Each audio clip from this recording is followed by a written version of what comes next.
Welcome to the Genius Factory. Enjoy the video. You begin by confirming which account stores the photos and how much space is used. This prevents accidental deletions. Open Drive. Google, Com, or the Drive app and go straight to storage to view large items. Once done, filter by images or type image/ to surface photos quickly.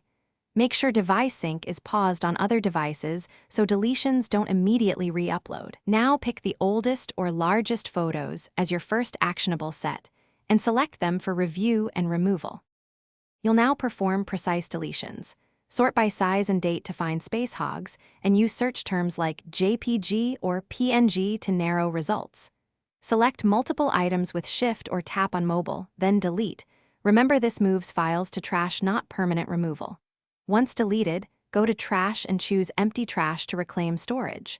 Also check Google Photos, because photos there may still count. Export or backup anything you want to keep before final removal.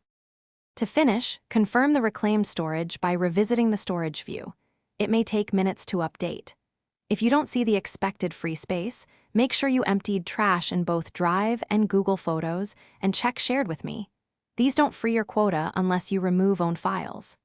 If problems persist, use Google One Storage Manager to identify hidden backups and app data, and contact support only after you've documented what you deleted, and when so, they can help resolve quota discrepancies.